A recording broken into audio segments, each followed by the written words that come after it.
Dear teachers around the world, hundreds and hundreds of teachers around the world, I'm delighted to welcome you to this year's Nobel Prize Teachers Summit. I'm delighted because this is where the global significance of the Nobel Prize meets the global significance of teachers. The role of teachers is critical to the future of the world, to the benefit of humankind, which is the credo of Alfred Nobel in his will. And we've seen in the messages coming from teachers just in advance of this meeting, which we've just seen on our screens, how fundamental the role of teachers is and how fundamental they see their own role. You make people understand. You make people see the importance of knowledge. One of the contributions that we actually didn't air here came from a teacher talking about how authorities in her countries want people to be ignorant. We chose not to air that, but I wanted to say it. You make people know, and you make young people thirsty for knowledge. And that is more important than ever, because knowledge is more important than ever. Facts are more important than ever. Truth is more important than ever. Because we see a tsunami of information globally, it is so important to distinguish within that tsunami facts from falsehoods. And you are guides to make new generations be able to distinguish facts from falsehoods. Today, the Nobel Peace Prize was awarded to journalists in Russia and the Philippines, advocating and using their freedom of speech to bring the truth out to people, but also to fight fake news and to fight internet trolling. Yesterday, the Nobel Prize of Literature was awarded to an author using his freedom of expression to produce great art, but also to advocate the rights of refugees and migrants. Now, in the debates in society, the issue of refugees and migration is one of the areas with a lot of falsehood and conspiracy theories, not least on the internet. Earlier this week, the Nobel Prize in Physics was awarded to climate scientists, another domain of widespread deniability of resistance to facts. So across these issues, across these Nobel Prizes, the noble role of teachers is really, really critical. You help people, and young people in particular, understand the big issues. You help them distinguish facts from falsehoods, and you inspire them to pursue truth. And we hope in this mission of yours that the Nobel Prize Teacher Summit will be an inspiration for you and a help for you and an opportunity for you to meet fellow teachers, engage and get inspired and enjoy the interactions that are to follow. And let us know after this production whether you found it useful and how we can improve it. Because after all, the Nobel Prize stands for innovation and continuous improvement, and you are such an important source for us in keeping the spirit of innovation, the spirit of improvement going in order to inspire ever new generations of people to seek facts, seek the truth. Thank you very much and enjoy the show. Thank you very much, Vidar Helgesen, Executive Director of the Nobel Foundation. Dear teachers, again, very welcome to the Nobel Prize Teacher Summit. I'm Annika Hedås Falk, and I will be your host here today. Speakers today are engaged teachers, 4 professors, and 1 Nobel Prize laureate. We are broadcasting live from Stockholm, home of the Nobel Prize, in the middle of the week where all the new Nobel Prizes are announced. You will hear more about them later. So, the theme for this conference is In the Flood of Facts. So it will circle around how to deal with knowledge resistance, disinformation, vaccine hesitancy, climate denial, and conspiracy theories. So, how do we teach about this? What can we do to prepare our students to distinguish values from facts? And how do we teach them to debunk lies? What methods can we use to encourage curious questions and critical thinking? And is it even possible to teach trust?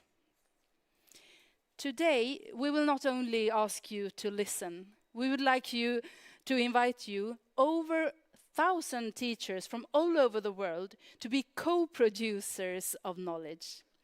You can do this by sending in questions and comments in the chat, and we will ask the speakers your questions. And you can also do it by passing on the knowledge and the enthusiasm and all the things that you will hear today to your colleagues and, of course, to your students. So, what you see here now is a world map. And we would really love to see where all of you are. So go to menti.com and use the code 31210324 and let us know where you are watching from. Please put a dot on your location, and soon we will see a lot of dots shining on the map where all the teachers are. Today is also the premiere of a new format that we are having today, hubs for the Nobel Prize Teacher Summit. On more than 50 different locations in the world, schools, universities, Swedish embassies, and science centers, and just people are inviting teachers to them to watch the conference together and to discuss together and take part in the conference. So, a warm welcome also to the hubs. I know we have hubs in Nepal, in Colombia, in Ukraine, in Belgium, Sweden, Nigeria, Bangladesh, India, China, so many countries around the world.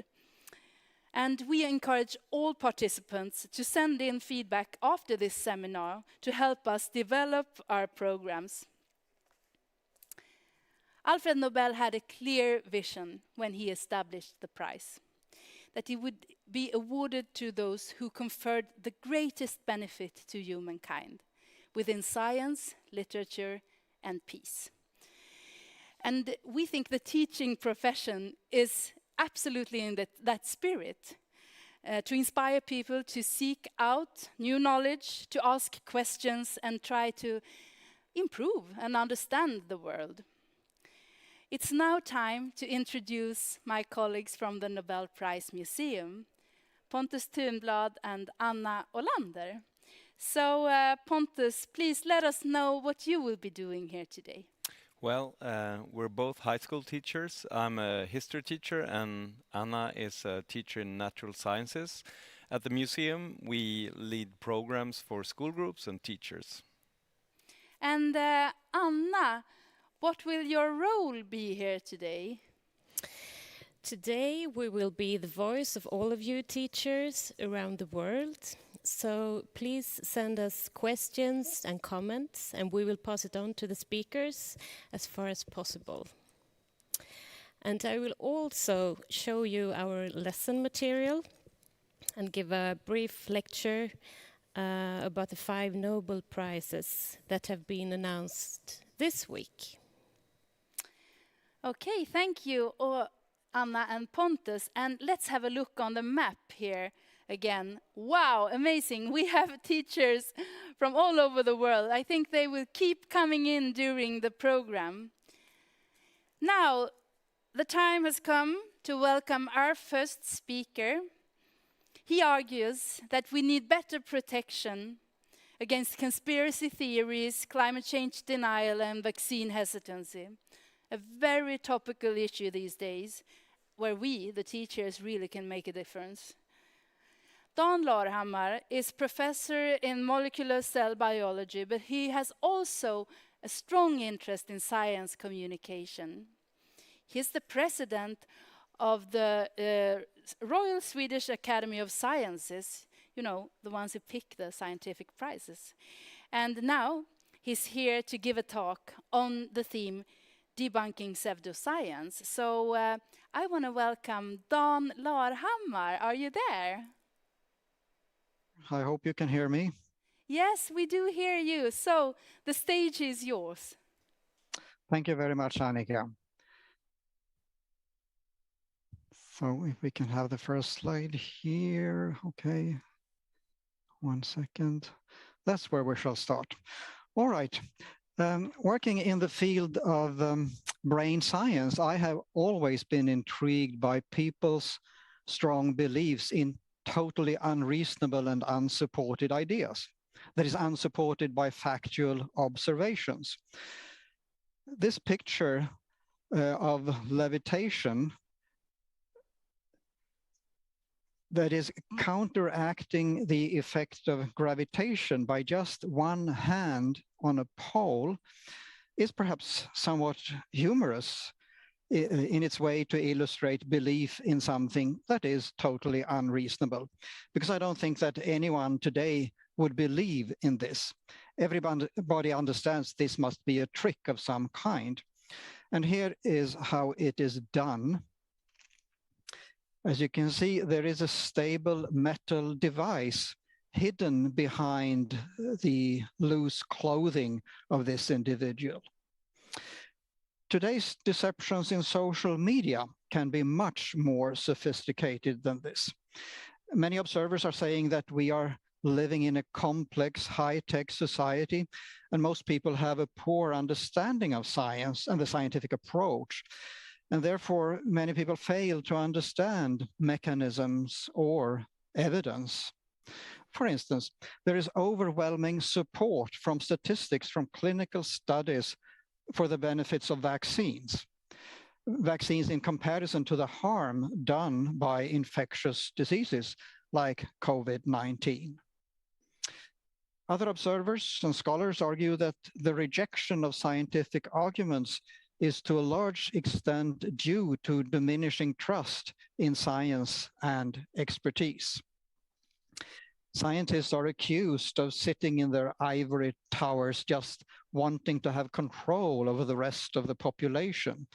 And such conspiracy theories about that scientific expertise or elite have become a way to completely reject science for some. And we will have more about that in a later presentation. One thing that always interested me is why people show trust in those that have those conspiracy theories, those that make them up. How can they be trusted? And this is something we really need to investigate. The purpose of popular science is to reach out, to help people understand. And ideally, scientists always strive to describe openly the degrees of uncertainty and the sources of uncertainty in their conclusions. And this can be a challenging task. But the thing is that this honest uncertainty in science is often exaggerated by those who deny science. They exaggerate the uncertainty, where they, on the other hand, do not really mention the uncertainty that prevails in their own claims. So there is a strong imbalance here. If you want to have more about this, here is a link provided to Naomi Oreskes, who wrote the book Trust in Science. By the way, I hope we can make my PowerPoint available as a PDF so you can access the links. Otherwise, you can make a screen dump. Some time ago, last year, ALEA, the Organization for All European Academies, appointed a committee to look into the problem of science disinformation. And I had the great fortune to interact with a group of very distinguished scientists with expertise in many fields pertinent to this matter. And 6 months ago, we presented our report with the title Fact or Fake, Tackling Science Disinformation. We had been asked to focus on three main areas: climate change, vaccines in general, and the COVID-19 pandemic. And we have summarized many of the components that contribute to science disinformation and its spread in societies. For instance, false information may have a certain appeal. It is sticky, so it's very difficult to brush away with sheer facts. We also have widespread knowledge resistance. We will hear more about that from Åsa in a moment. One thing that has been particularly interesting to me as a scientist is that pseudo-scientific claims or disinformation often tries to sound very scientific. They use the science-like jargon, but it's all pseudoscience, false science. We'll be back to that in a moment. Then we have the problem of confirmation bias, where we absorb the things that corroborate the ideas we already have, and we reject information that goes against that. This goes almost automatically. We have the well-known Dunning-Kruger effect, summarized so beautifully in the title of that paper from 20 years ago. The title was Unskilled and Unaware of It. That is, if we are not knowledgeable enough about something, we tend to overestimate our knowledge about that matter.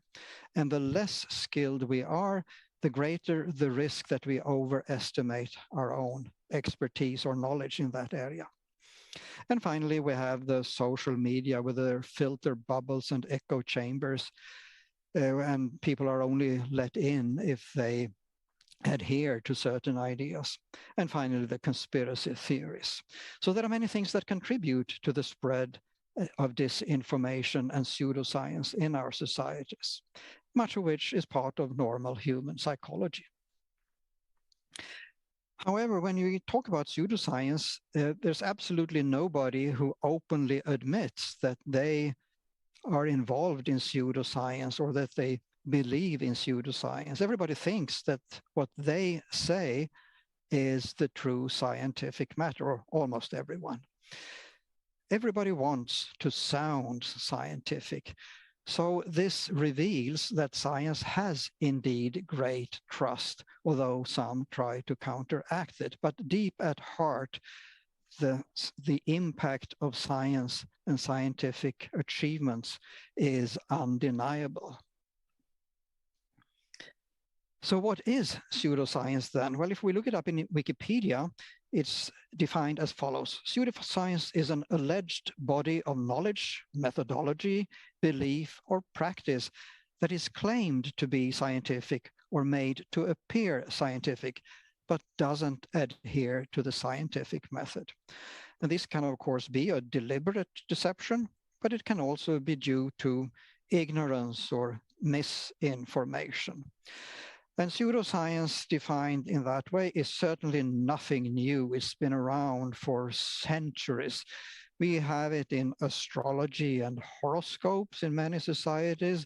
We have the dowsing rods when people use twigs to try to find water or oil or minerals or whatever.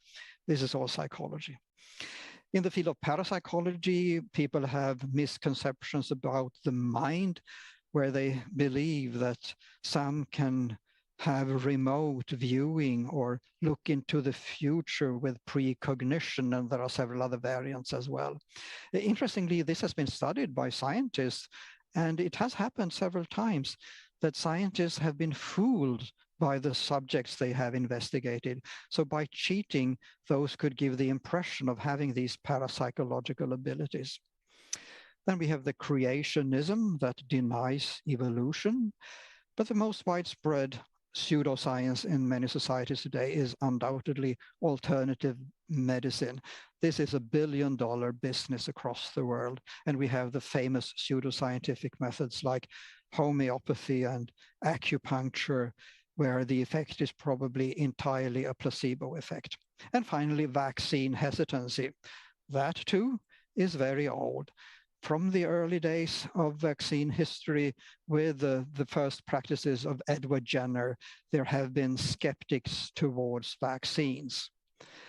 So The problems we're facing today have been around for quite some time, but it probably has gotten worse through internet, where these things can spread very rapidly in our societies. So let's try to make the best of it. We can use pseudoscience to create exercises in critical thinking. If we know how to detect where the pseudoscientific claims go wrong, we will be better equipped to detect it in other contexts as well, hopefully. Examples, one can use homeopathy and acupuncture and the denial of global warming and the vaccine hesitancy to see how the proponents propagate certain claims. One way to do this, and I have used it myself, and I have colleagues who are teachers who have used this in high school classes, is to let the students or pupils read articles that are critical towards either of these phenomena in pseudoscience. And then one lets the students read articles by those proponents or interview proponents and ask those critical questions. And I've seen the students become extremely engaged in such discussions and investigations. And sometimes they even get upset when the proponents of pseudoscience do not have answers or when they deliberately omit information. There are many strategies for debunking, too many to go through in these few minutes, but the obvious ones are to check carefully the sources of the information. Are there financial interests behind them? Are there ideologies, whether political or religious? Are there conspiracy theories and so forth? Have the claims been published in a scientific journal with peer review by experts, or is something that was just overheard or came across in social media? We have several methods for bullshit detection, where one can look through the arguments and see if they really lead anywhere, or if they are just empty statements. And here we have another famous study called On the Reception and Detection of Pseudo-Profound Bullshit, which investigated how certain presumptuous claims can sometimes deceive people unless they are familiar with the vocabulary. One can try to achieve inoculation by knowing about the ways to detect and debunk. One can seed doubt so that the critical questions can be posed. What are the sources of information? What do those claimants really believe in other contexts? Are they proponents of pseudoscience in many different fields, and so on? What information can be left out in those claims? This is probably the trickiest one, because to know what is missing, one really needs to know that field. And has the information been distorted? There are several aids that can be used. The famous debunking handbook by John Cook and Stephen Lewandowski and many colleagues in the latest version that came out last year and is now available in several languages can be downloaded from this web page. And they have many constructive pieces of advice how to go about debunking. They have also written a book on communication on vaccines and one on how to deal with conspiracy theories. So I strongly recommend these sources of very useful information. Understanding gives satisfaction. I've seen students become very enthusiastic and get greater self-confidence is they know how to tackle and to find the real explanations behind what we think may appear a bit mysterious to begin with. The methods to analyze systematically and empirically can hopefully be used in many different contexts. The pleasure of knowing is an important component in our efforts to limit the harm done by disinformation and pseudoscience. So to summarize, although science, disinformation, and pseudoscience are threats to our societies, they can be used to practice critical thinking and hopefully inoculate and immunize, to use those terms, against disinformation. one concrete example finally. Here are the global warming curves, and you can see the overall trend over many years. But if someone selects data by narrowing down the windows to try to find an opposite trend, we can immediately spot that if one has some experience of looking at the bigger picture. Thank you for listening. Thank you so much, Dan Larhammar, for this lecture. So the bullshit detection method, that was one of the things that I think this should be mandatory in teacher education. Thank you so much. Also, Dan said that he wanted to share with you the presentation, and this will all the speakers do today. So we are really happy about that. So the theme for today is In the Flood of Facts.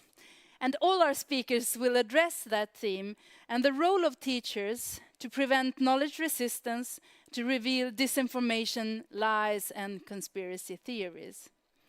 Our next speaker is an internationally well-known professor of philosophy.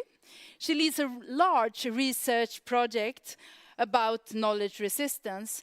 And she's a member of the Swedish Academy, and she's a writer. And one of her books was actually handed out to every single high school student in Sweden a couple of years ago. So welcome, Åsa Wikforss. The stage is yours. Thank you so much. Extremely happy to be here talking about these important questions. Yes, so we hear about the knowledge resistance and fact resistance a lot these days, and it's for a reason. But I think it's really important to unpack it a little bit and try to understand what is this. It sounds kind of strange, doesn't it? Resisting the facts. Why would we do that? And indeed, it's a very good question. Why would we do that? Because, of course, knowledge has a tremendous value to us. It has maybe a value in itself, it's interesting in itself, but it also has a huge instrumental value. If we are to achieve our goals, we need knowledge. If we want to cure disease or stop a pandemic or build a bridge, we need knowledge. So why then would we resist knowledge, something that is so very valuable to us? And the answer to this question, the seemingly simple question, is quite complex. And I lead a large research project on this now. And I will touch on this sort of basic issues underlying what kind of phenomenon this might be. And the first thing to note, of course, it is a complex interaction between societal and individual factors. The societal factors, obviously, right now in this so-called post-truth era, it's not as if truth has gone away. It's rather the case that we have a hard time accepting what's true very often.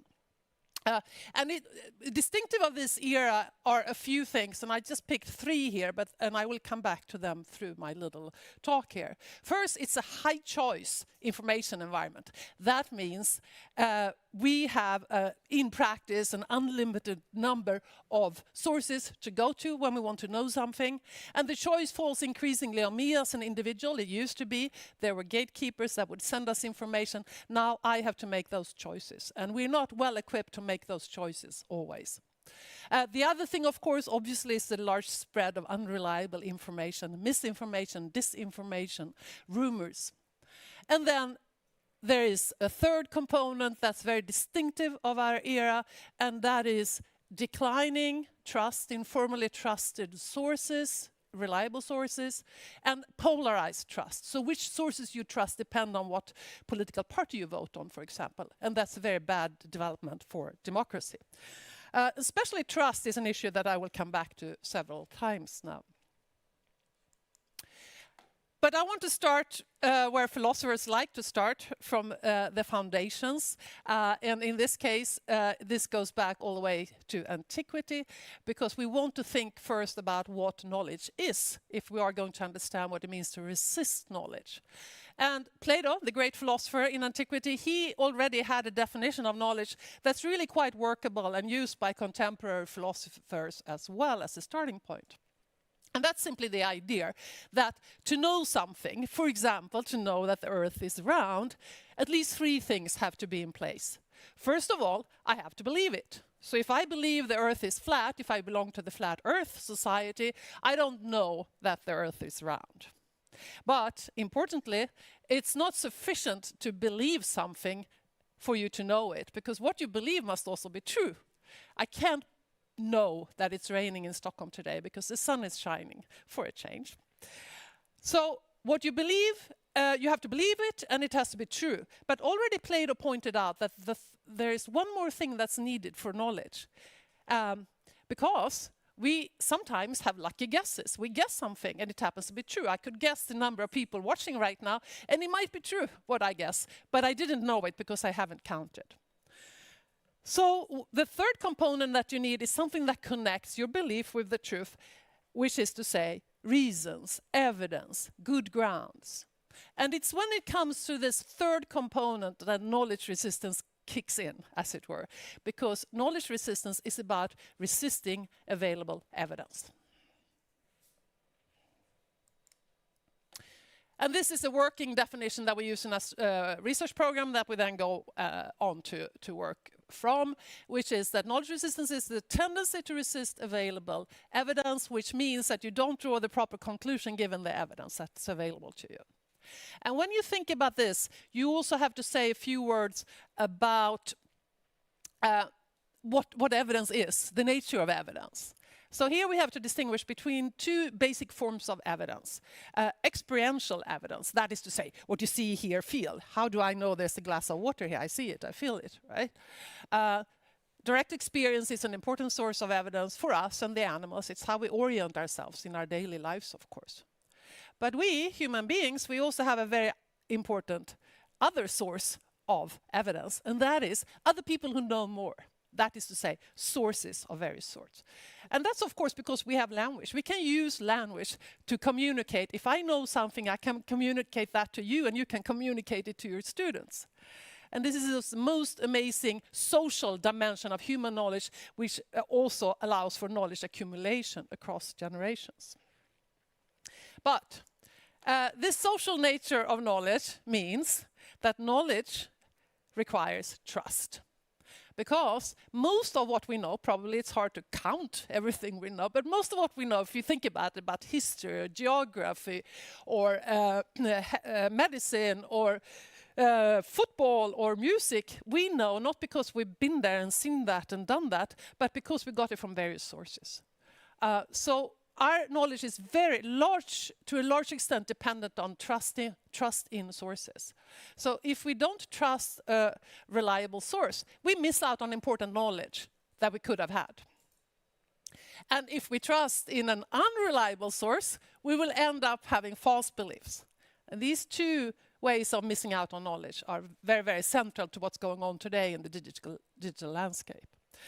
And it's interesting in this context to note that when it comes to knowledge resistance, it typically involves resisting testimonial evidence. That is to say, resisting the verbal evidence you get from other people. It could also be through images, of course. Why is that? Well, because it's easier to resist that kind of evidence. It's really hard for me not to believe there's a glass of water here right now because I see it, right?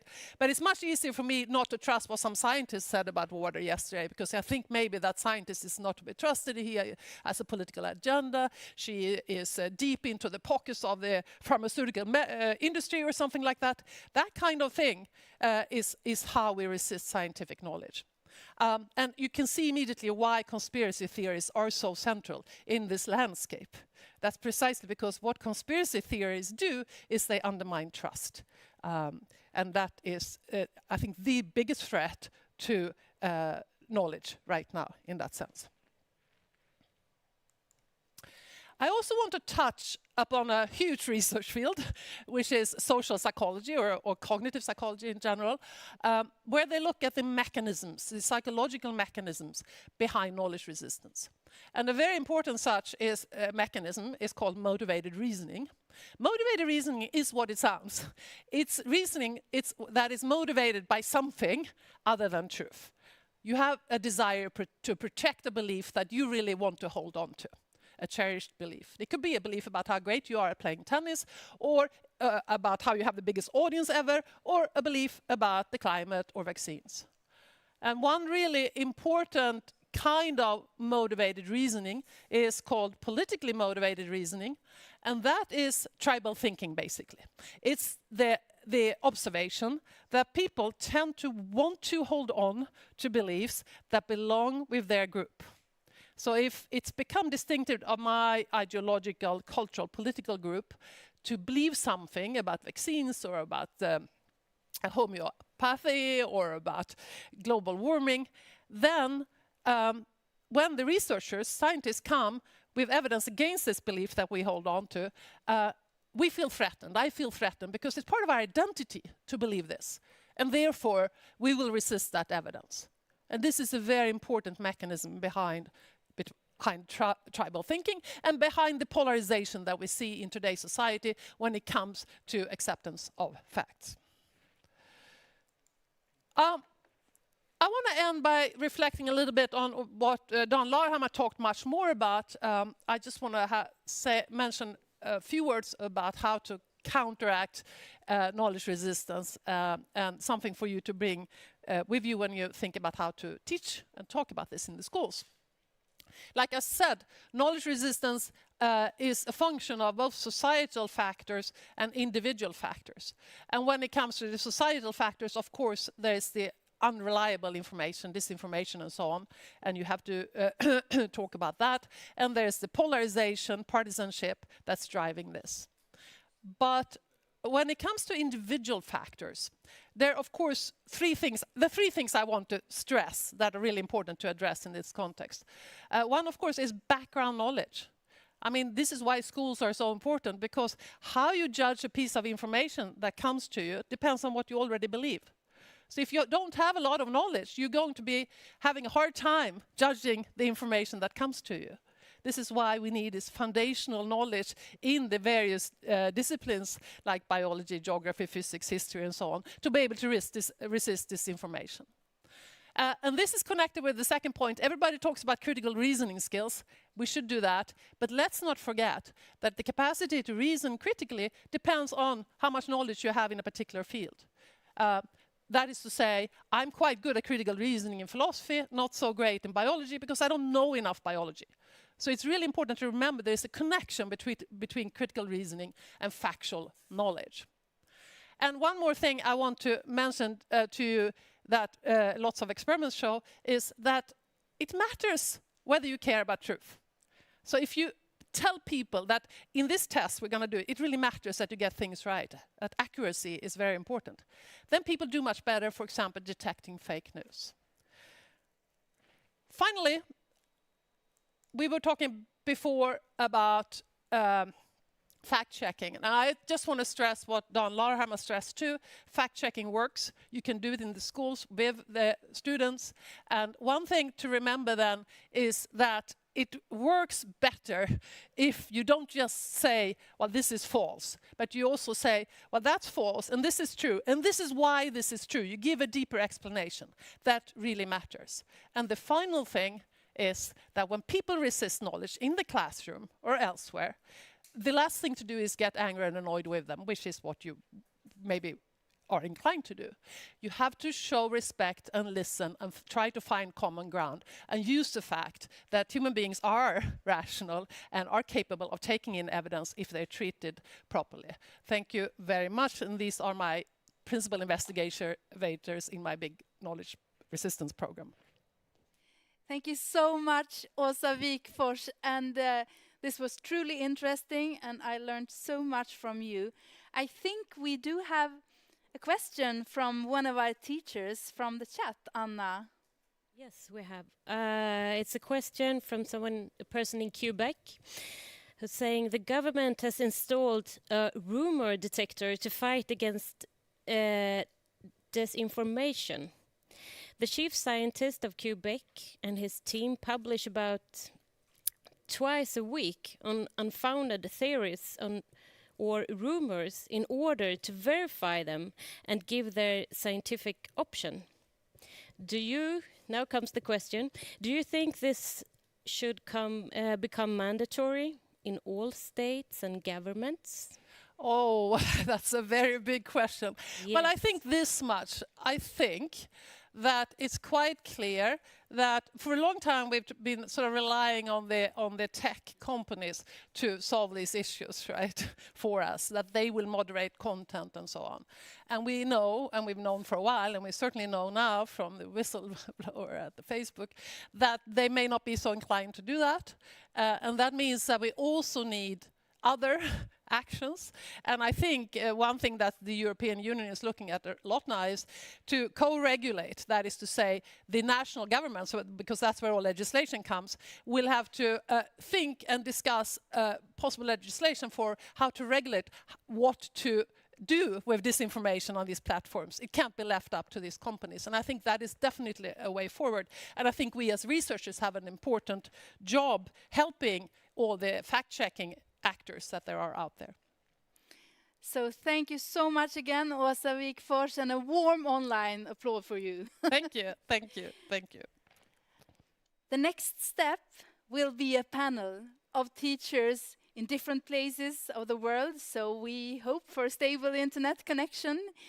From Vietnam, we have Mai Duan. From Zimbabwe, we have Trust Mukekwe. From the US, we have Dee Sims. From Sweden, we have Philippe Longchamps. And from the Nobel Prize Museum, we have Pontus Thunblad. Thank you. So, hi guys. Hope you're ready to this little discussion. I will, because we have a short period of time, I will start off with the first question, and I will start with a question to you, Trust. How do you, as teachers, respond to these sometimes difficult challenges when, for instance, you got students that are prone to believe in conspiracy theories? Where do you seek guidance and help? Do you work more now with other teachers, or how do you do? Oh, thank you very much, Pontus. Yeah, I would say a school is the most ideal place for every one of us to find solutions to whatever challenges we are facing, like in the world. Of course, it's real that we are in a flood of facts in this world. We're in a flood of facts. The facts are coming from everywhere. And they are coming from home, they are coming from the community, they are coming from the internet, they are coming from what we are reading, they are coming from our friends, from different kinds of influences we have. But when they come to school, now we are pulling everything together, whatever it is. If it is about beliefs, if it is about the knowledge they have already, if it is about maybe their doubts or whatever, their myths they have in their heads, you take all of this. You engage the students, allow them to examine the facts, to examine whatever is flooding them, the facts that are flooding them. We examine those. We even debate. We even experiment. We even come up to a conclusion after weighing the facts and reasoning together with the students. And for a teacher working with students in a class, trying to find a truth from these facts. You may not even work on your own. You may not even work alone. You may work even with other teachers, collaborating, making sure that when you are working together about particular topics, of course, it's not like the facts about anything. You have a particular topic you want to deal with. What facts do you have? What facts are you gathering? What facts are you examining? So we are saying you take all these with your students. They have inquisitive minds. Allow them to examine, and you are there to guide them until you come up with something which is real, which is truthful, which is something that will lead them to accept knowledge, not resist knowledge. Thank you very much, Trust. That's true, and I would like to see if May maybe have some important things to say about this issue as well. What do you think, May? What do you do?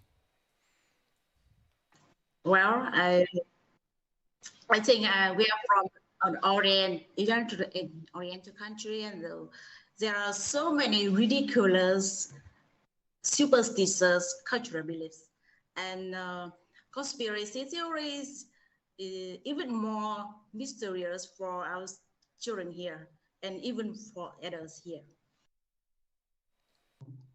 Okay, thank you. So the next topic I would like to discuss is how do you protect the sensitivities of students from different backgrounds and cultures, and those with the personal involvement in the topic that we're discussing, so that the students don't feel embarrassed or alienated. So what do you think about this, Dee? From an American perspective, the American has evolved into a diverse nation. We come from various backgrounds and racial backgrounds.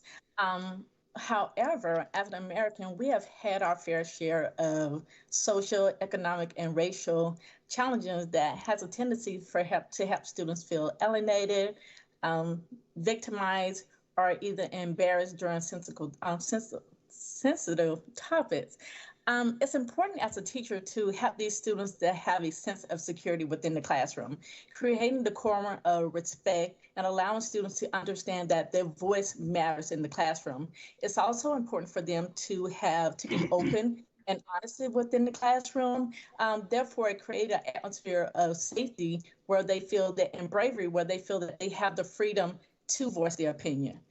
As educators, it's important for us to realize that we have the ability to change the world we live in. And by doing so, we're able to look at students and we're able to get them to analyze and view their differences as well. By doing so, we allow them to see their differences, their diversity, and different perspective as well. In addition to that, it calls students to embrace tolerance. Not only embrace tolerance, but see the beauty of their own culture and racial diversity versus analyze it. And therefore, by doing so, we help the students to prepare for the world to be a global conscious citizen. That's good, really. So, do you have something to say about that as well, Philippe? Yes, I agree with my counterparts from all over the world here. This tolerance, actually our job is also to promote peace and understanding. So we need to establish this dialogue, regardless of the opinions of our students. We need to encourage them to explore each other's opinion. But our role as teachers is probably to use a Socratic approach and ask questions, but we need to be able to ask the right kind of questions in order to make these conversations fruitful and to lead somewhere. So we can also remind our students that everyone can be prone to confirmation bias, even those who are on the right side. Okay, thank you, Philippe. So one other thing that I would like to ask you is how do you diffuse tension and prevent discussion from overheating in the classroom? I've been in some overheated debates in my classroom at least. So what do you think about this? How do you do it? Yes, it can't be denied that tension is very uncomfortable. And it even makes the matter harder to deal with. And in my class, there are several conflicts, of course, and when my students have disagreements, I don't think it is bad. I don't think it is negative or harmful. It's merely different opinions when one side wants to show that they are right and the other is wrong. Yes, and I unconsciously become a referee with conflict management skills to diffuse tension between both sides. Very often I ask them the question, my common question, what's the problem? Then I give them opportunity to tell me about their conflicts, tell me about their problems, and I evaluate with my observation and with my analytical thinking. And then I can give some opinions that can diffuse tension between the two sides. And one more way is when in a discussion, I don't think no one is right, no one is wrong, because sometimes truth can depend on some factors such as cultural beliefs, religion, or personal experience, personal thoughts. And so I can encourage compromise between the two sides.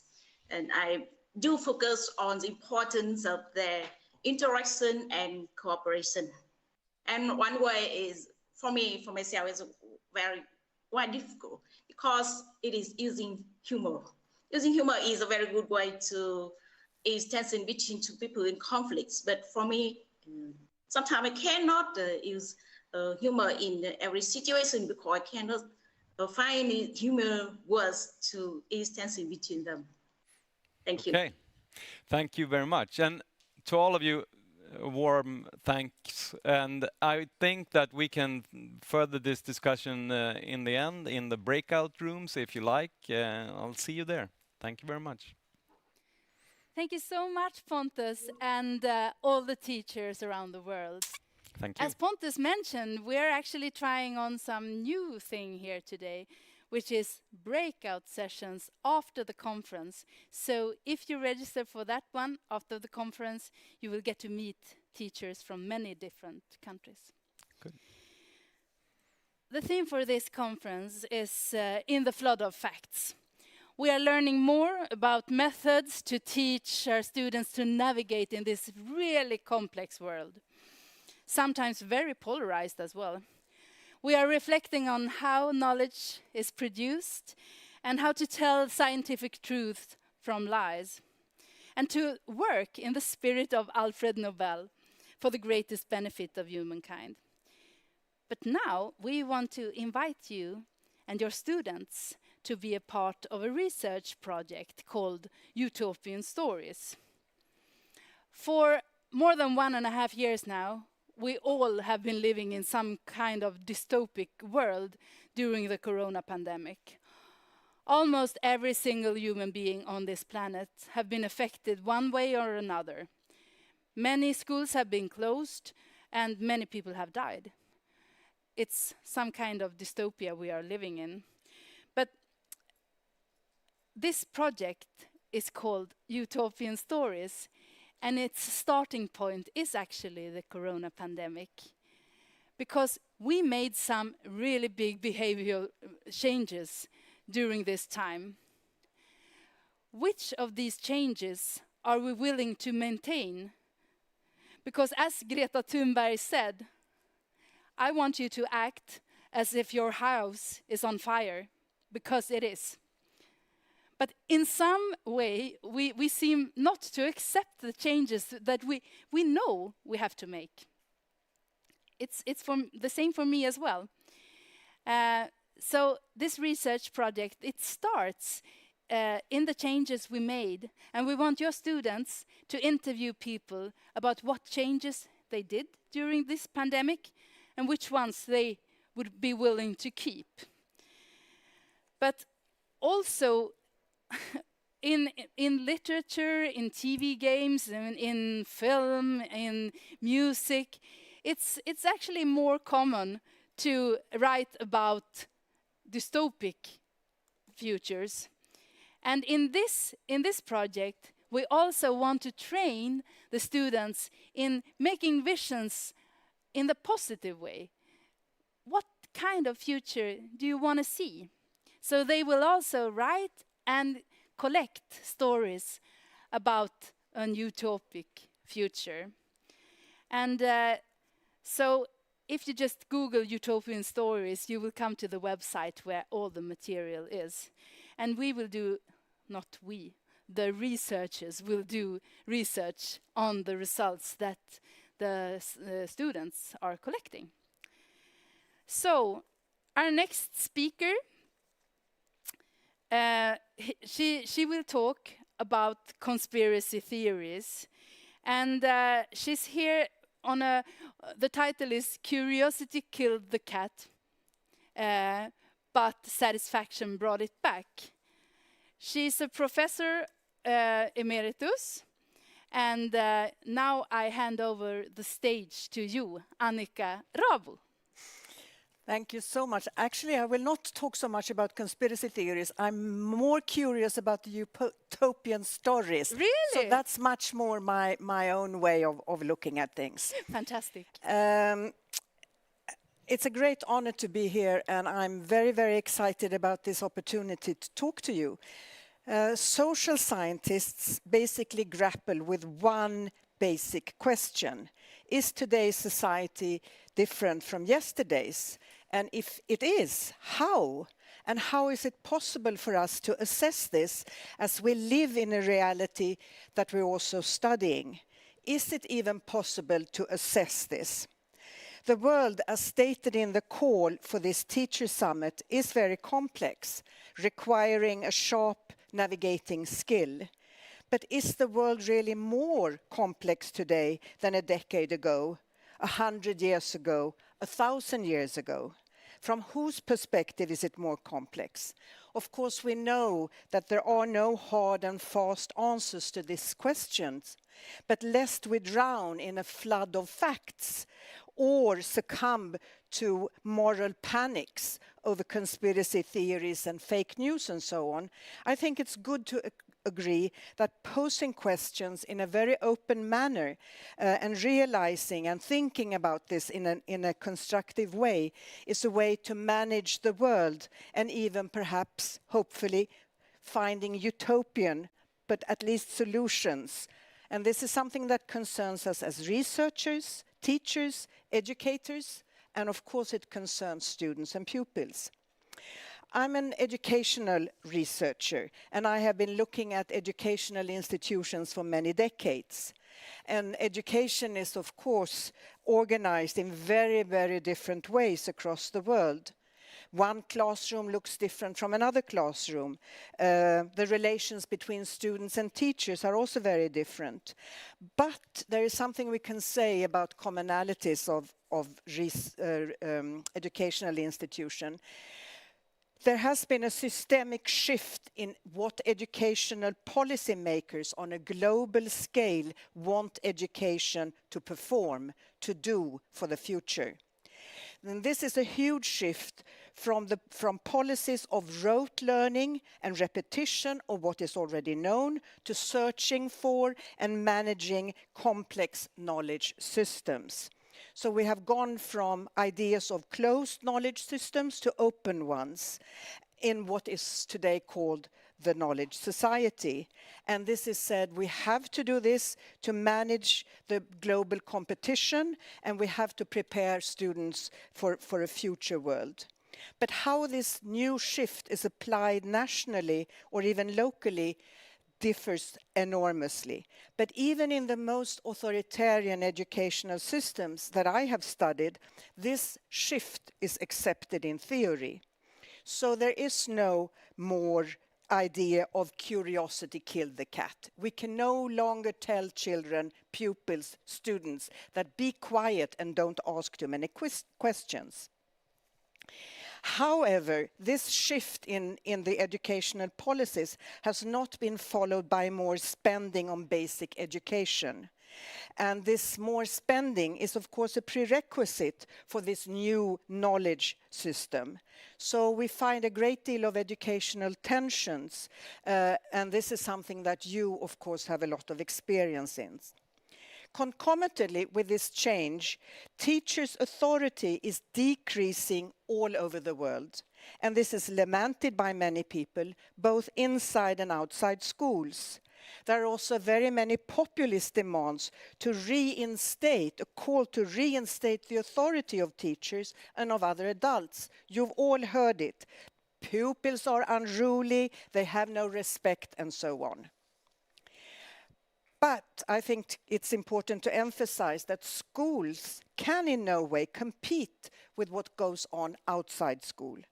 There has always been a competition, of course, between the attention demanded by teachers and school and the attention calling from outside school, whether it's for fun, whether it's for work, or whether for other things.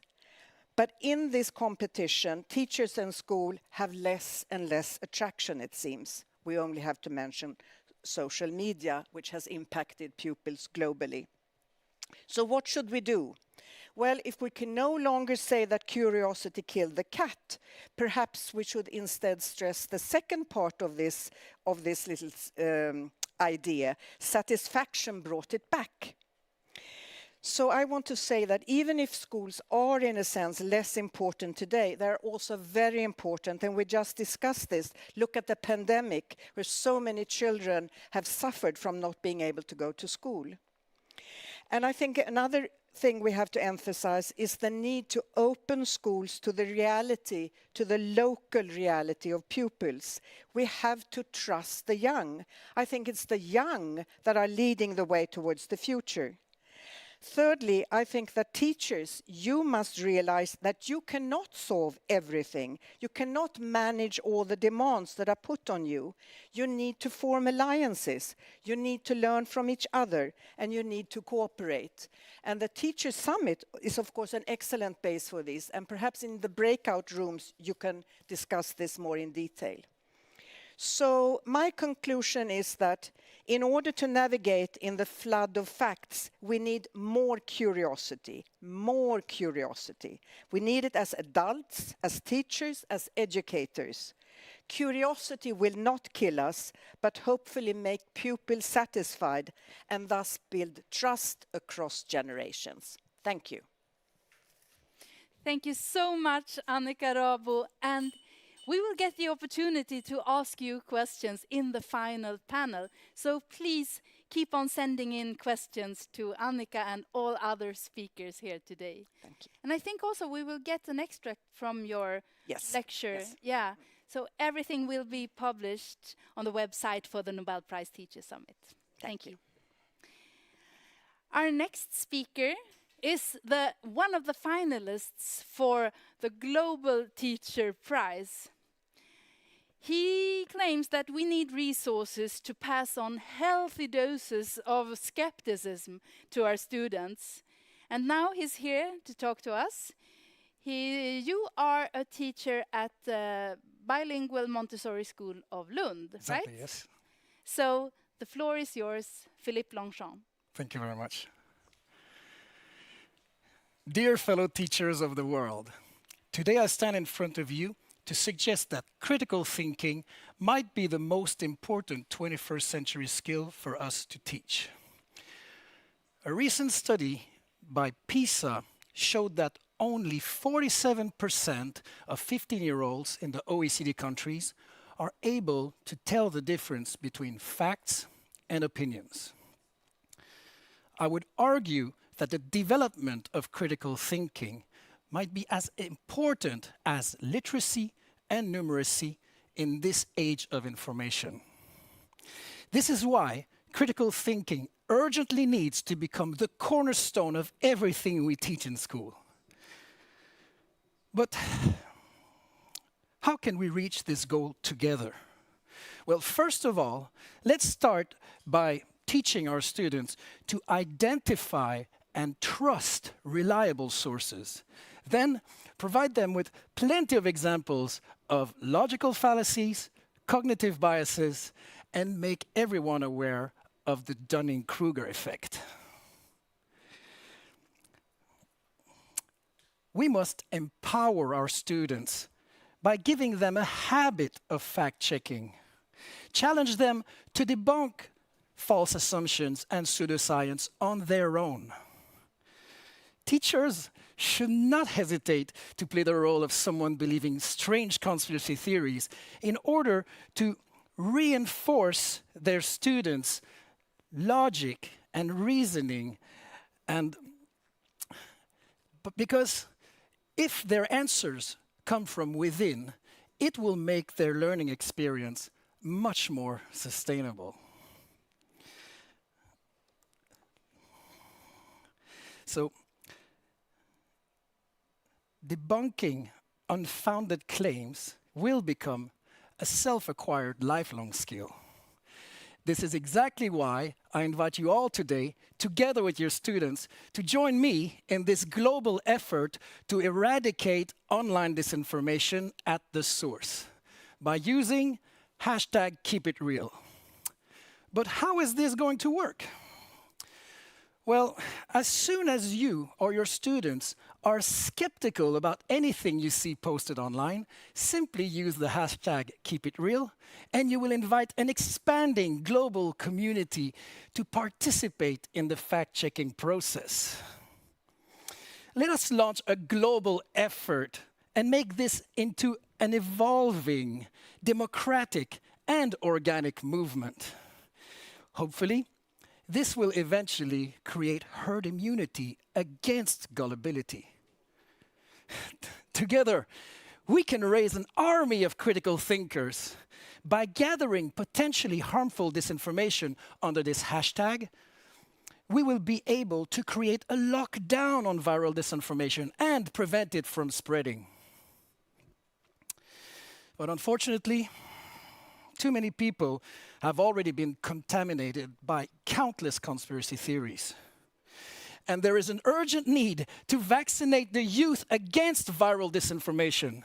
I mean, we should at least give them jabs of healthy skepticism while they're still in school. This might be the only way to guarantee that the next generations will be equipped with the right tools to be able to take decisive actions to solve real-world problems founded on evidence-based information instead of wasting our precious time on made-up issues. We can even train very young children to recognize misleading clickbait. For example, they can quickly learn to identify Photoshop pictures such as these when searching for the word tsunami. We must inspire the youth to value the scientific method, and to quote a young and courageous Swedish activist, we all need to unite behind the science. By using hashtag #KeepItReal, we teachers can also consciously avoid using the term fake news because it's been hijacked and misused by some disingenuous people. So to make things right, we should use the term disinformation, malinformation, and misinformation, and explain their differences to our students. Of course, this is not meant to be targeting things that are inoffensive. There's still room for humor, wonderment, and imagination. So I'd like to clench this wonderful opportunity here at the Nobel Prize Teacher Summit to initiate this call for action to all the teachers of the world. We will need the support of a wider community of experts, as well as policymakers and NGOs such as UNESCO, the Nobel, and the Varkey Foundation. But most importantly, we need to support each other. Together, we can build this movement, and this will not happen by itself. Teachers will need appropriate training to do this, but it is possible, and we need to do this together. We can bring a new hope for a healthier information ecosystem, and it starts today. My name is Philippe Longchamps, and I would like to conclude by saying what I say to all my students at the end of every class. Keep it real. Merci beaucoup. Thank you so much, Philippe. That was really inspiring. Tack så mycket. Everybody should be a teacher after hearing you. So I think we actually have a video question from Eric Wu in China, who works with kids with special needs. So let's listen to Eric. Thank you. Hi, this is Eric from China. I guess my situation might be a little bit different from the others. Part of my job is related to the kids with intellectual disability, and we're trying our best to teach them, but once they graduate, they're going to be very vulnerable to the complex society filled with a huge amount of information. So, Mr. Vidar, may I ask your opinions on teaching strategies under such a situation? Thank you. Yes, students with disabilities are definitely swimming in the flood of facts. Yes. So, Philippe, what do you say about this? But I think here in Sweden, we're pretty good at doing what we call anpassning. So we try to adapt our teaching style to the needs of our students. They all start at different levels. So I think that when they're exposed to so much information online, regardless of their abilities, we teachers have this responsibility to be able to sort out what is reliable and to teach them. I think there are tricks, like the example I gave with some easy pictures. You start early, you try to develop their skepticism, but a healthy one. We don't want to have teenagers who are cynical and see everything, that they reject everything as soon as they are exposed to a news. We need to have people who are able to sort out what is most likely. Thank you so much, Philippe Longchamps, and we will see more of you in the panel at the end. So this was a flood of inspiration. This week, outstanding achievements have been awarded the new Nobel Prizes of 2021.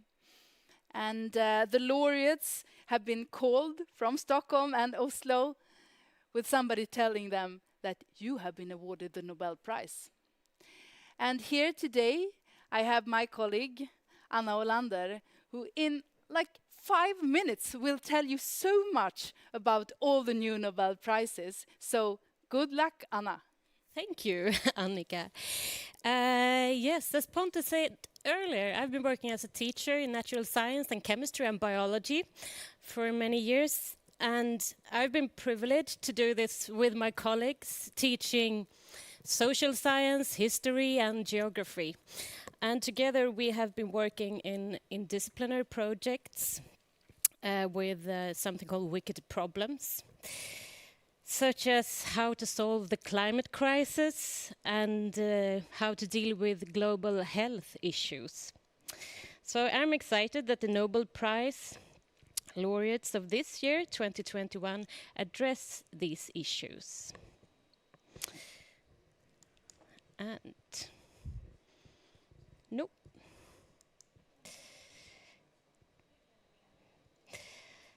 Well, the meaning of the Nobel Prize is something which sometimes can be a bit tricky to understand, and therefore the education department at the Nobel Prize Museum have created an easy-to-use lesson material called the Nobel Prize lesson. It is in Swedish and English and is published within 24 hours of the announcement, and it's published on our website. And today we will have students from the aesthetic program at a high school in the outskirts of Stockholm. It's students at Kulturama in Hammarby Sjöstad who have illustrated the Nobel Prizes in 2021. So, the laureates for the Nobel Prize in Physiology or Medicine are David Julius and Ardem Patapoutian for their discoveries of receptors for temperature and touch. And Julius, he found out that a specific receptor in a specific group of heat receptors are triggered not only by heat, but also by the molecule caspicin found in chili pepper. And Patapoutian, he also worked with receptors, and he identified a specific receptor for mechanical pressure.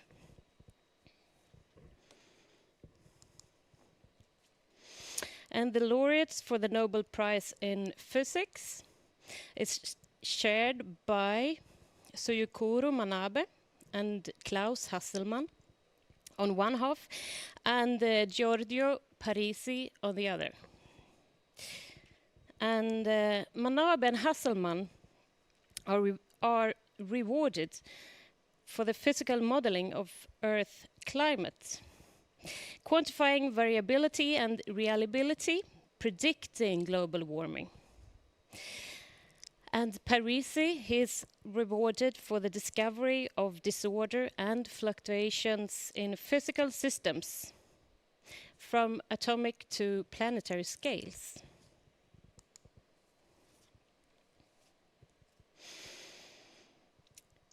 The laureates for the Nobel Prize in Chemistry are Benjamin List and David Macmillan for the development of asymmetric organocatalysis. It sounds very difficult, but listener, when you make chemicals in chemical reactions in organic chemistry, it's very common that you get more than the specific molecule that you want to have in your test tube. And often you get two versions. You get two isomers. The meaning of isomer is that the molecules are each other's mirrors. You can compare this with your hands. Your hands are similar, but they are each other's mirrors. So you cannot put on your right hand glove on your left hand. It's the same in chemistry. The right hand molecule is the molecule that has an effect in your body. And they sorted out, or they systematically worked out a tool how to build molecules and how to get only the specific one that you're looking for. And this is the illustration from our students. And the Nobel Prize in Literature is Abdulazak Gurna, and it is for his uncompromising and compassionate penetration of the effects of colonialism and the fate of refugee in the gulf between culture and continents.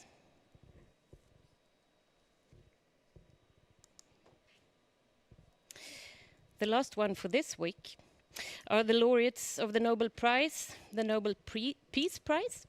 It is Maria Ressa and Dmitry Andreevich for their efforts to safeguard freedom of expression, which is a prediction for democracy and lasting peace.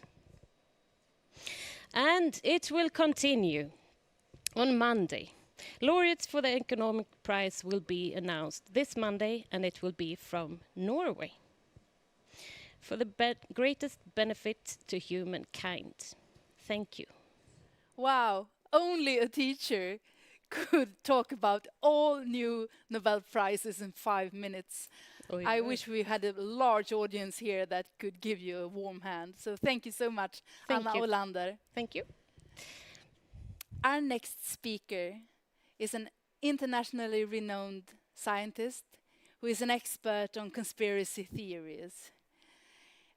He will talk about how the conspiracy theories can tell like true and false, good and evil, and he will also talk about how to develop counter strategies.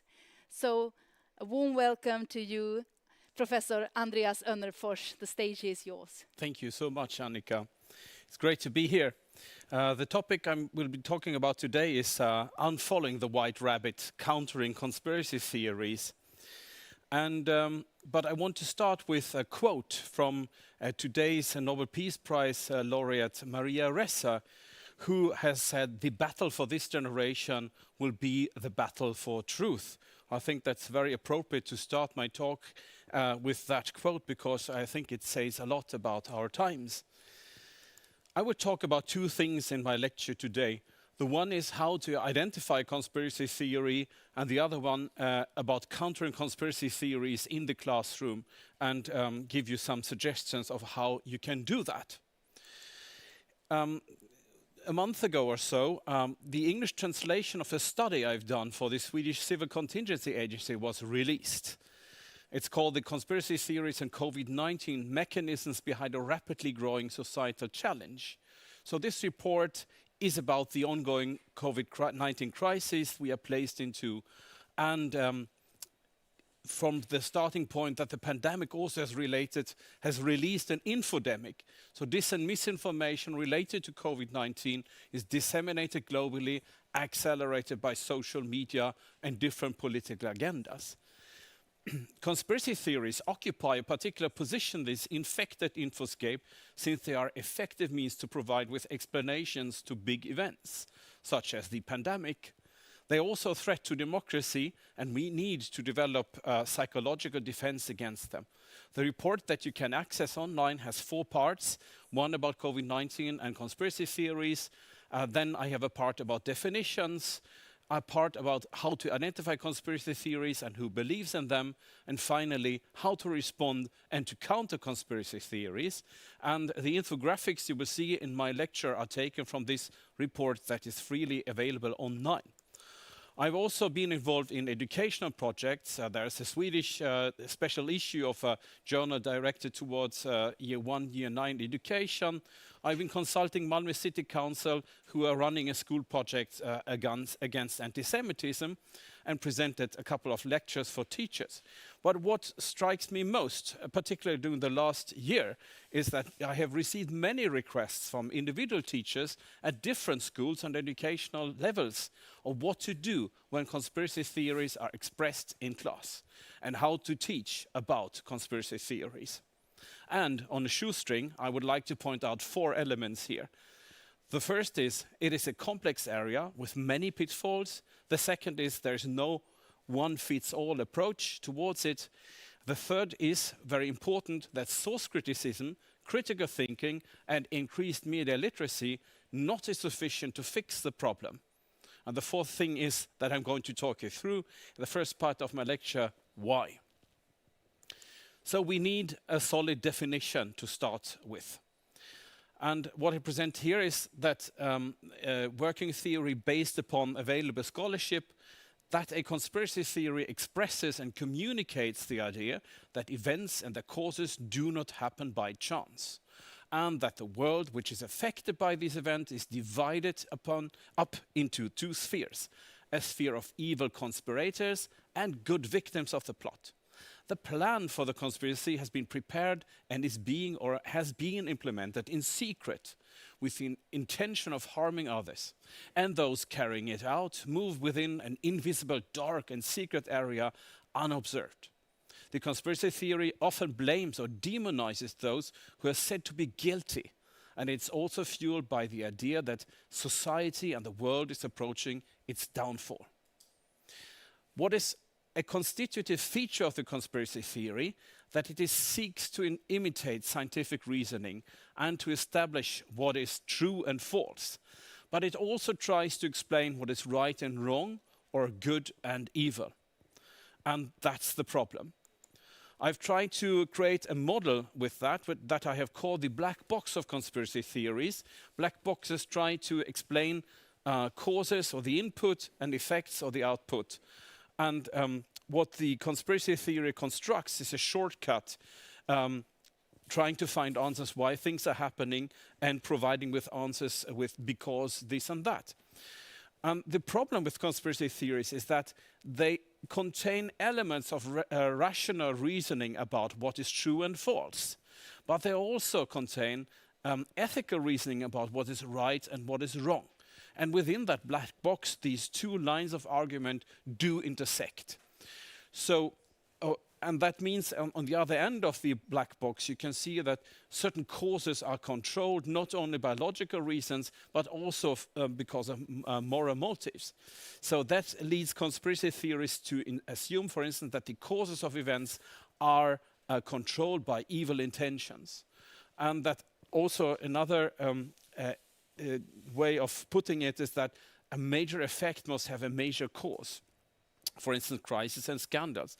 And this is how the conspiracy theory explains causal connections, which makes it very difficult to treat because it has these both elements that appeal both to us as rational beings, but also to human beings as ethical actors.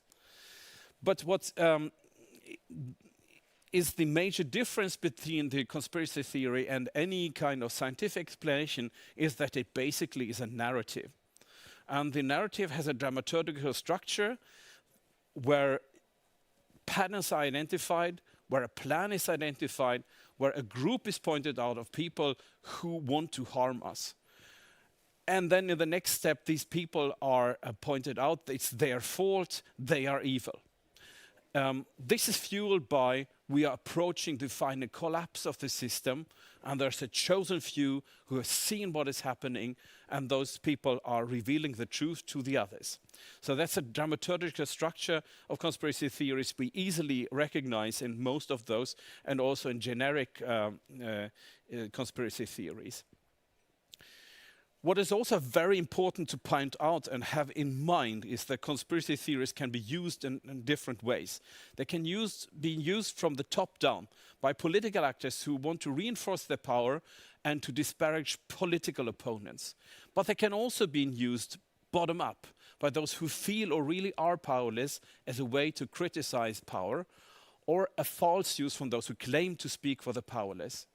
They can also be used from the outside in as part of information influence directed towards another state. And finally, they can be used from the inside out. They can assign blame, conspiratorial narratives directed towards other groups in order to assert one's own collective and cultural identity. I have in the report pointed out 12 elements of the conspiracy narrative. I won't be able to talk you through all these 12. They are all in the report. But I want to point you at one way of sorting these 12 elements, because they relate to 3 levels. One is about cognitive style, patterns, detecting a plan, trying to find proofs for that, which relates to what we can understand rationally. But there's also this concept of accentuated personality traits that is more psychological, where people imagine a plot, they fear evil intentions, they fear secrecy, and they have a need to point out scapegoats. And the third level is worldviews and values. For instance, I imagine that the world is placed into an internal dualism, that there are demons who are controlling the world, and that the world will come to an end. Now, how can we work with conspiracy theories in the classroom? I've been part in a European project called Comparative Analysis of Conspiracy Theories, and we have gathered a lot of educational resources at this website, conspiracytheories.eu, and you're most welcome to study those resources for yourself. But I want to point out some things. Mostly, when conspiracy theories turn up in the classroom, they're occasioned by triggers in world politics, because pupils also carry those with them. Disasters, crises, conflicts, terrorist attacks that students, pupils are thinking about. There's also an element to it that they want to question dominant explanation of issues as they are portrayed in media, science, and school, which points at hierarchies of knowledge and privileges and power of interpretation and the bottom-up function that I was talking about before. Then it is about group dynamics, which is inside out. Other groups are pointed out as being in a certain way, stereotypically depicted in a certain sense, which creates an us and them polarization.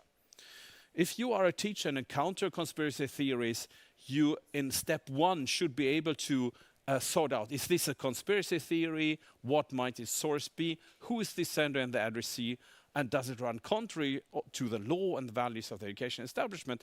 The second step would be to come to an assessment to how radical the conspiracy theory is and to what 3 levels it relates. And the third is who should actually counter the conspiracy theory. Should you do it immediately in the classroom, which is a risky strategy, or should other subjects collaborate in debunking what is expressed in the class?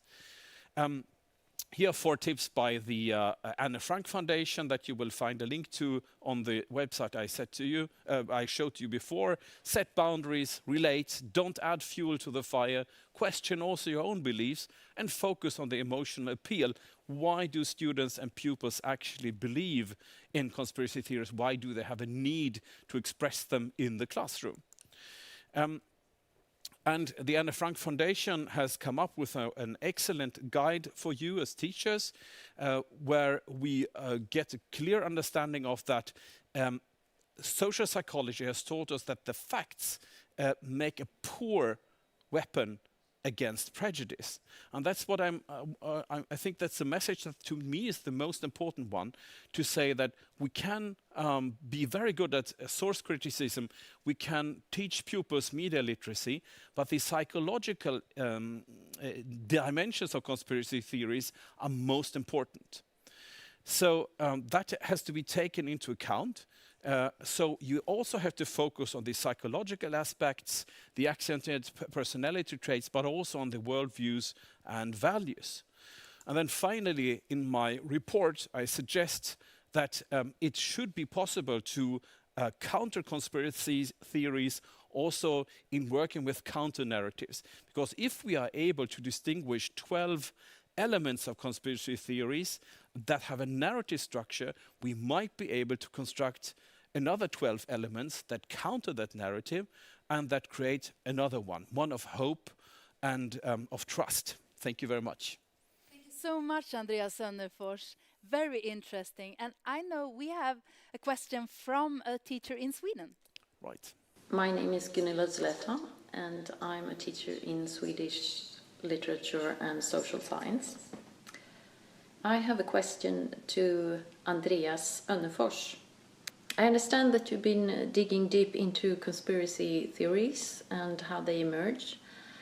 And I wonder how you see that we as teachers can debunk a conspiracy theory put forward by a pupil in the classroom and still remain humble and responsive to him or her. I think, should I reply to that? Yes, yeah. I think that's a very valid question, and I try to explain that you have to take anything that is expressed in the classroom seriously, of course, but you have to make that analysis. Where does the conspiracy theory come from? Has it to do with a world event? Does it display a psychological disposition of the pupil? Is it an expression of intergroup conflicts, or has it to do with worldviews, religious worldviews, or ideology, or political ideology, or as we are right now, people who are the pandemic questioning vaccines and so on? And I would say, from my discussions with teachers, is that don't try to fix it here and now. Go away for a while, talk to your colleagues, and address the problem on a larger level, and in talking to your colleagues, find a good solution. Thank you so much, Professor Andreas Önnerfors. Thank you. The theme for this conference is how to act as teachers and how to prepare our students in the flood of information that they are in. And one good thing about this week and the flood of information is actually that we have announced the new Nobel Prizes. And we wait for the announcement of the Economic Prize in memory of Alfred Nobel, which is on Monday. Until this day, 972 Nobel laureates have gotten the prize from 1901, which is the year when the prize was handed out the first time. And from one day to another, the Nobel Prize laureate goes into a new shape. And like it or not, it will have a significant impact on their life, both professionally and privately. And what may perhaps be the best part of joining this line of fantastic Nobel laureate is that many people will be interested in your work, many people will listen to you, and of course, your work will also be shown in the Nobel Prize Museum in Stockholm. And now it's time to meet somebody who knows what it is to be a Nobel Prize laureate. And maybe he can tell us something about the metamorphosis that happens when you get the Nobel Prize. He is professor of physics. He's based in the US. And he was awarded the Nobel Prize in Physics in 2011 for the discovery of the accelerating expansion of the universe through observations of distant supernova. So, a warm welcome to Professor Saul Perlmutter. Are you there, Saul? I am. So thank you, and good morning, good evening, everybody on the show. It's a real pleasure to be here, and I would some days actually love to tell you about the cosmology work that we've been doing. But today, what I was hoping I could do, because I think it fits very well with the theme of the conversation today, is discuss some of the work that I've been doing and colleagues of mine trying to understand a teaching approach to teaching science, and in particular a scientific style of critical thinking. And I would like I think this is the exact audience that I would love to talk to about this. So I'm hoping we get time for a few questions, but I in general would love to hear more about what people think. I'm going to begin just describing a few of the motivations for this particular approach to teaching. And the story begins, I think, probably with just three motivations that I want to describe for this new angle on scientific education. The first one, I think, is perhaps something that people are very aware of, that we live at a time when teaching science is particularly interesting, because there's so many new topics and ideas coming in that it's a pleasure to be teaching it. But the problem, of course, is that there are just too many topics to teach beyond the usual standard physics, chemistry, and biology, and almost any one of these topics could be a whole year of conversation, and they could all be crucial to the lives of the students that we're teaching coming up. But maybe the good news that matches that is the fact that students and the public have really pretty good access to online approaches and online courses that could help them understand this material. So it is possible for them to learn some of this, even if we're not teaching each of these individual topics. Of course, the motivation too is that the problem with this is that despite this plethora of readily available material, it's really hard for people to know how that material should be used, and in particular, what should they believe in all this. And so this, I think, has made everybody, as we've been discussing today, vulnerable to all the fads and conspiracy theories and just plain lies that can be out on the same otherwise very informative web. I believe that this confusion in my own country, in the United States, has really led to a degree of polarization that just has gridlocked a lot of progress in many different areas.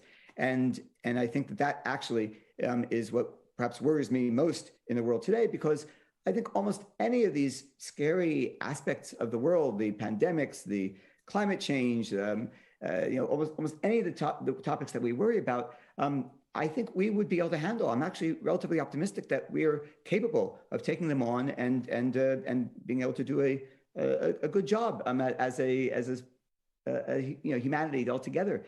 But that's only if we're able to talk to each other and we're able to think through problems together. And if we're polarized and gridlocked, that just doesn't happen. So that leads me to I think this is the problem of our time in some sense. I think if we can get this collective thinking issue, and if we can figure out how to do this in a better way than we've done, then I think that we're in good shape. So I propose this as the challenge of our generations. So then this brings me to the third motivation of this teaching style that I'm going to be presenting, which is that today I think we do have the possibility to at least provide one piece of this puzzle, which is based on using many of the intellectual tools that science developed over centuries. And I think they could now be adapted to this larger problem of group thinking. And in some sense, this could be the best contribution that we have to offer in science education. So let me ask why do I think so? Well, I think science has for centuries faced this question of trying to understand what reality is out there. And it has had to develop tools which I think could be very similar to the tools that we might be able to use today for understanding what is credible on the web, since they're both questions about what is really going on out there in the world. For both of these, there's a tendency to try to solve this problem either by looking for famous authorities or looking for indications of popularity of an idea. And it's, you know, and as I say, wrote here, it's not that these are wrong. They both have their places, but you know, obviously we don't want Aristotle, you know, the authority, to be our last word in physics, and we didn't want that as the scientific revolution began. And we also we certainly wouldn't want to you know, choose medical treatment based on whatever is the fashionable rumor of the day. And of course, both of these have their equivalent in all sorts of ways on the web today. What science did over the centuries and continues to do is develop a methodology, I think, to approach this. And this, you know, this is something that I think we usually characterize as beginning with the Enlightenment. And sometimes we talk about it as the scientific method, but I think the danger is that that sounds as if it's just one single cut and dried concept. But in fact, my impression of what science really consists of as methodology is a whole series of methodological tricks and approaches, tricks of the trade, and I think that's really what we want to be working on. Now, I think that this set of approaches is held together by several commonalities. One of them is that we are extremely good at fooling ourselves, and we have, you know, all sorts of tools that we've been developing that avoid us from fooling ourselves again and again. And I think that's really the goal here. And of course, we have a number of mental strengths and weaknesses, which we can scaffold better and to play to our strengths and to suppress some of our weaknesses. So let me describe today, and that's what I'd like to talk about today, is what some of these tools look like. And this came out of work that I did with a number of colleagues at Berkeley. And I was working on how can you articulate these ideas and teach it in the course. Clearly, it was not good enough to come to it just as a physicist. And so I pulled together a group of other faculty, including professors in philosophy, social psychology, public policy and law, and also science education. And over the last 8-9 years, we've developed a curriculum and taught a course, which I think we're now interested in trying to spread to the world in general, and ideally bring it from the university down to the high school as well. So in this panel, you can see that we ended up developing something of 6 groups of concepts, about a couple dozen of them altogether. And I won't have time to go into them all today, but I thought I could give you a feel for the style of teaching, and you'll get a sense for what it is that we're doing. So first, reorganizing this in the way that you might think about it more clearly, let's begin with an example of some of the philosophical underpinnings that are in play, that I think is important for us to be trying to teach. First, I think one thing that's so fundamental to how science has worked over the centuries is this idea that we all have shared this belief that there's a common reality out there that we are trying to get in touch with. It may be hard for us to figure it out and figure out what it consists of, but it is going to go on doing its thing no matter what we believe about it. And so I think science has only worked because we are comfortable with this idea that there is something out there that we're trying to share, and that it's not just a social creation of each of us, and whoever is the stronger party wins in our understanding. It's something that we have to find out. Now, this is coupled with the idea that we are not necessarily getting the full picture and understanding it, that we are constantly pulling together many threads of the story. We can think of it as a raft of knowledge of different pieces all woven together. And any one of those pieces may end up being wrong, and we'll have to take it out and put something else in. So it's really a raft of knowledge that always has to float and allow us to do things. It's not as much the pyramid of knowledge that sometimes people think, where the fundamentals have to be solid before you can put the next one on. In general, we often update things that we later realize we thought of as fundamental, but we've had to constantly be able to be open to changing and updating it. The ways that we update it, of course, include often looking for relationships in the world. And one of the other elements that we have to teach as a philosophical underpinning is that just because one sees a connection between things, a correlation between things, doesn't mean that one knows what the direction is of what's causing what, or whether they're both caused by something else. And it's important for people to students to recognize that that is one of the key jobs as a scientist, is being able to figure out whether or not a correlation is significant in one way or another, or perhaps neither. And in particular, one of the ways it may be neither is in this area of probabilistic thinking. So this is something that I think sometimes is people wait and only teach probabilistic thinking when they get to teaching statistics. But my sense is that it's very important to teach the underpinnings of why we need statistics. Where is it that we tend to go wrong that causes us to have to use statistics? And one of these, one of the concepts that's probably worth people understanding is that our brains and our approaches as scientists we're constantly looking to find signals out in a noisy world, either connections between things or detecting things that are hard to detect. And our brains and our techniques are very good at pulling out patterns and signals in a noisy world. The problem is that we're so good at it that we can see patterns that aren't there. We can see patterns that are just caused by random events. And so one of the ways that we fool ourselves is that we think it's significant when we see, let's say, a pattern of several heads in a row on a coin flip. And we're not aware of how often just random events will look to us like a pattern.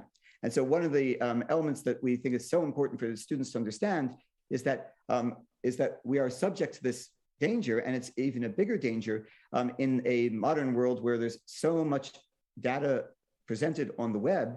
And so it's easy to find random occurrences, and also so many more people looking at the same data. So it's easy to ask so many different questions that you end up finding one of them where randomly the answer appears to be yes, and you're fooled into thinking that you've discovered some significance. So this is, I think, as important as learning the recipes for doing statistical analysis. It's maybe even more important to understand why it is that there's a problem that we're trying to solve using statistics. Now, these topics probably are even more important when you think of it as the fact that we have, as scientists, we're almost always presenting things in a probabilistic way, that any idea that we're taking seriously or any proposition we're putting forward with a statement of our confidence in it. And that means that we almost never would say in a scientific statement that something is absolutely true. Almost, the best we would say would be something is 99.99999% likely to be true. And that may mean that you would bet your life on it.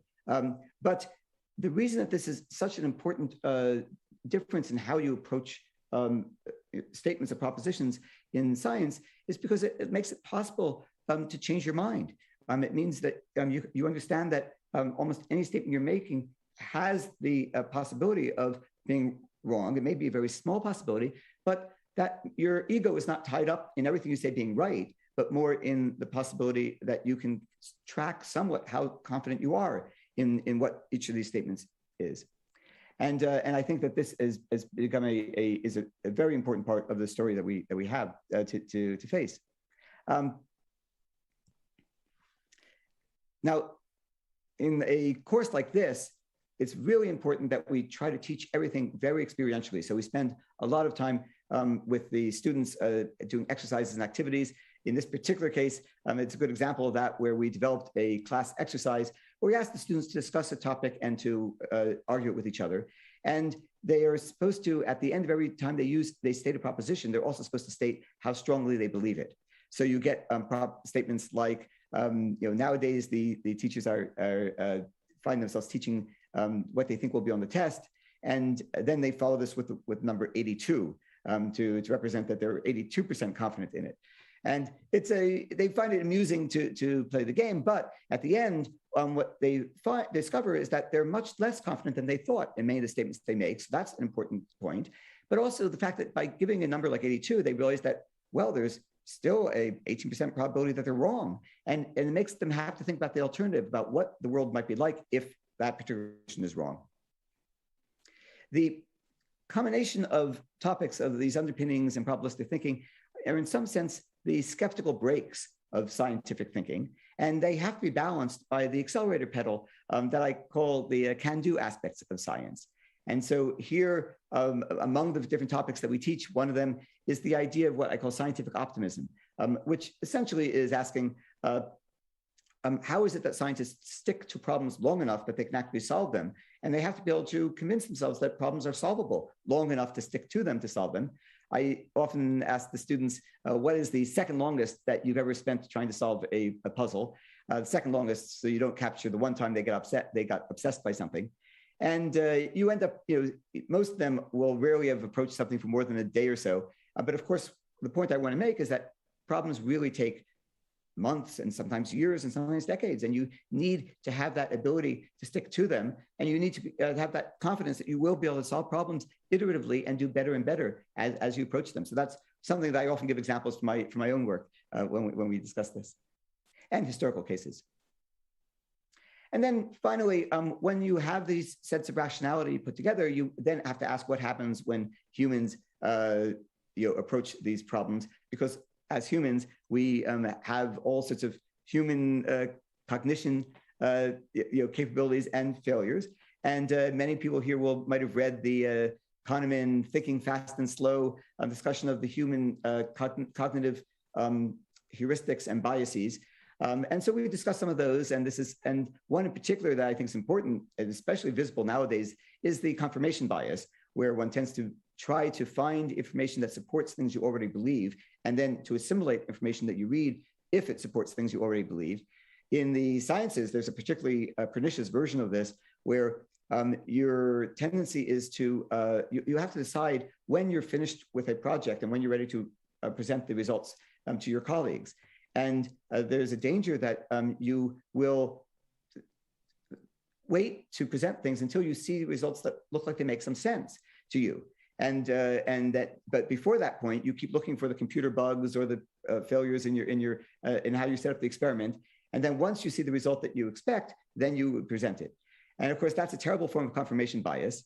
And we found that in fact, that's been one of the ways in which people have gone wrong. And a solution to that has been developed in just recent years called blind analysis. And I'll just mention that this is something that's an ongoing approach, so that we've still been developing new ways to improve our scientific approach. And this one is one of the ones that's only been developed in the last 15, 20 years. So it's one of the parts of the story that I think is important for people to recognize, that we are constantly developing as we go along, and that our job as students and scientists in the future is to find new ways in which we go wrong and new ways to improve the story. So I should finish here, it sounds like, and I will just comment that the goal of all this style of teaching is to have students able to recognize not only in their own lives these different approaches, but also the fact that when they look to experts, they should be looking to experts who are able to recognize that that they could be wrong and are looking for the ways in which these different techniques can be used to improve our style of thinking. So I should stop and look for questions. You have to stay. The best thing about the Nobel Prize Teacher Summit, it is the quality of our speakers. And the worst thing is that our time is so short. But you will stay here for the panel. And we will also, I think, call on to Dan Larhammar to join us online. So we will actually start with a question from one of the teachers from China. Let's listen to Jane. Dear teachers and laureates, my name is Jane, and I work for Czech-China Educational Exchange Association. I'd like to put a question to Vidar Helgesen. I totally agree with the statement in your introduction. Compared to the students who believe in the false information, I'm more concerned about why do they have this kind of information and where do they get this information? And also, how do teachers deliver this right and positive messages to students when free expression is being suppressed by more and more governments? Thank you. So he passed on this question to you, Vidar Helgesen. So you can start by just answering. a little bit what you think. And since I've been urged to stay very, very brief, I'll just refer to all the excellent introductions we've had today, because they do provide most of the answers. Very wise answer. So I want to pass it on to Philippe Longchamps, which is the teacher here in the panel. I totally agree as well. And when I have these types of questions, I usually love to quote one of my heroes, Carl Sagan, and he said that extraordinary claims require extraordinary evidence. So encourage the students to search for their answers by themselves, but with the teacher's guidance. This is very important.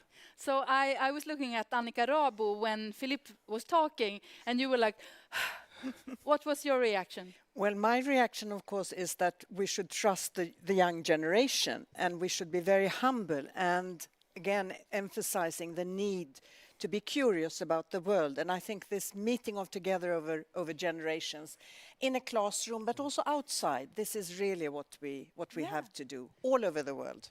So I think we still have Saul Perlmutter with us. What's your take on this? Well, I do think that part of our job is to immunize the students ahead of time by teaching many of these different elements that people have been talking about today and that I was describing as just an approach to day-to-day life, so that they recognize that they can use these techniques all the time, so that when they see it in these dramatic other forms, they recognize the problem with it. Yeah, that's really good point. And Pontus, do we have any more questions from the teachers from the chat? Yes, we have. We have a couple of questions, but I will start with this one. It's relating a little bit to what we discussed earlier with the other teachers, but we didn't get to that. But we have a lot of very interesting and good speakers to think about this. How can school leadership support classroom teachers in their teaching of controversial issues? What can you do as a school leader? Wow, I was a school leader before. Maybe I should answer this. No, but I want to pass it on to maybe to Åsa. What can leadership mean for addressing these questions? Wow, okay, so I'm a philosopher. But I do talk a lot about, I guess, two things. I think it is extremely important to support the teachers in the classroom to find the way that they think works, to use these, for example, teach the scientific method in this sort of way that we heard about before. And also, I think really to teach the students, one thing that was emphasized before was the fact that we can be wrong. That's a really important thing. And that is connected to teaching humility, epistemic humility, as we say in philosophy. That is to say, you may be very convinced, but you do have to listen to objections. However, that you can be wrong is not in itself an objection to anything. So you need then to provide reasons as well. So support the teachers to find the best way to apply these sort of methods. If it's in the classroom or having school conferences, that can be a good thing. Bring in scientists and all those things. But also, I think to be a role model and also as a leader show that you can be wrong and you can also think twice and learn more. So I think, do we have another question from? We have one here. Social networks are largely responsible for the dissemination of fake news and disinformation, but we know, I've been listening to Andreas Önnerfors as well, and he talks about the history of fake news, but largely nowadays, you've been all talking about it, it's a big issue. Do you think we should ban them, the social networks? Okay, first I will ask you, Andreas, Sure. with a short, and then I'll pass over the word to Don Larhammar. So, of course, I think we cannot ban any media of knowledge exchange, as bad that knowledge is, which forms the basis of the conversation. I think the best thing is to provide teachers with tools, understanding what a conspiracy narrative, for instance, is. So understanding it is a narrative that has a dramaturgical structure with those 12 elements I was talking about before. And once you have decoded that, you can address that not simply as a matter of false information, but as something else that plays an important role in the pupils' or students' lives and their way of trying to make sense of the world. So, Dan Larhammar, I know that you have been teaching when we were talking about other things, but do you want to add something to the panel questions? Well, let me first say that I totally agree with Andreas. I think we cannot ban and should not ban the social media. What we can do is increase people's awareness of when our thinking goes wrong. And I think what all of the presentations have been showing is that there is so much exciting psychology behind all of this. So if we could teach psychology at a very early age in our schools, I think we would make everyone better equipped to deal with the world and deal with themselves. So psychology for 9, 10-year-olds, that's what I would envision.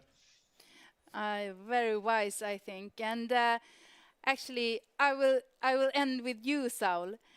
You are a Nobel Prize laureate. What do you think teachers means to the future? What is the impact of teachers?